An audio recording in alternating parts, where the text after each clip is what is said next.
پاکستان میں گزشتہ ایک سال سے نوجوان لڑکے لڑکیاں اسٹوڈنٹس یونین کی بحالی کے لیے مختلف مواقع پر تعلیمی اداروں میں احتجاج کر رہے ہیں۔ عام طالب علم ان یونینز کی بحالی کو اپنے مسائل کے حل کی ایک امید کے طور پر دیکھتے ہیں۔ میرے خیال سے ہر انسٹیٹیوٹ میں اسٹوڈنٹ یونینز جو ہے وہ ہونے چاہیے، کیونکہ ایسی بہت سی چیزیں ہوتی ہیں جو کہ ایک اسٹوڈنٹ کے ساتھ ہی کرنے میں کمفرٹیبل ہوتا ہے۔ یہ صرف ایجوکیشن انسٹیٹیوٹس کی بات نہیں ہے، اگر ہم دیکھیں گورنمنٹ انسٹیٹیوٹس میں بھی یونینز ہیں تو وہاں کے امپلائز کو جو مسائل ہوتے ہیں تو وہ اسی یونینز کے ذریعے جو ہے وہ حل کیا جاتا ہے۔ تاہم کچھ نوجوان تشدد کو روکنے کے لیے سخت قانون سازی بھی چاہتے ہیں۔ چیز بنتی ہے یونین ہو فیڈریشن ہو، اس کے اوپر آپ کا چیک اینڈ بیلنس ہونا ضروری ہے۔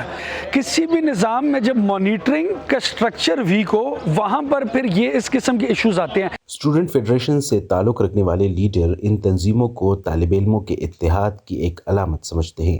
یونیورسٹیز میں ہمیں جو نظریے کی بنیاد پہ لڑایا جاتا ہے، ڈیوائڈ اینڈ رول کا فارمولا جو اپلائی کیا جاتا ہے، یونین میں وہ نہیں ہوتا۔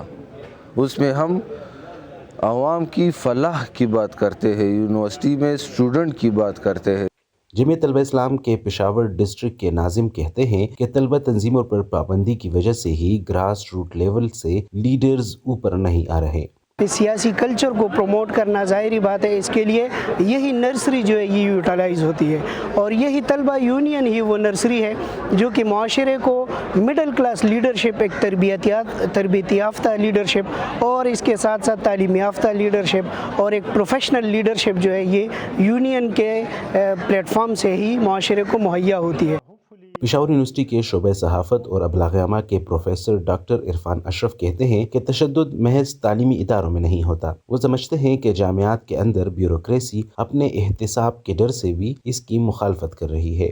اکاؤنٹیبلٹی بنیادی عمل ہے اس نفی کے پیچھے کہ جو اسٹوڈنٹ پالیٹکس کی صورت میں ہمارے سامنے آ رہی ہے، اور اگر آپ دیکھیں وائس چانسلرز یا یونیورسٹی کی ایڈمنسٹریشنز جو ہے نا وہ اس لیے نفی کر رہی ہیں اسٹوڈنٹ پالیٹکس کی کہ ان کی اجارہ داری خطرے میں پڑ رہی ہے۔ تاہم لکی مروت یونیورسٹی کے vice chancellor doctor Aurangzeb Khan کہتے ہیں کہ طلبہ کی سیاسی سوچ اتنی وسیع نہیں۔ وہ تعلیمی اداروں میں یونینز کو ایک پریشر گروپ کی طرح چلاتے ہیں جس سے نقصان ہی ہوتا ہے، لیکن اس کا مطلب یہ نہیں کہ ان کی سیاسی سوچ کو پروان چڑھنے نہ دیا جائے۔ جب یہ امیچور لوگ اس پالیٹکس میں آ جاتے ہیں تو اس میں ایک مسائل آئیں گے، لیکن کیا یہ مسائل ہمیشہ کے لیے ہوں گے؟ نہیں۔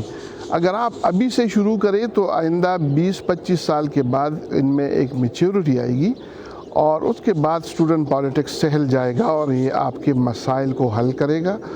پاکستان میں طلبہ تنظیموں پر پابندی سے جامعات میں تشدد کم ہوا یا نہیں، اس سے قطع نظر طالب علموں کی سیاسی اور سماجی تربیت کے فقدان سے ملک میں سیاسی خلا ضرور پیدا ہوا ہے۔ عمر فاروق، وائس آف امریکہ، پشاور۔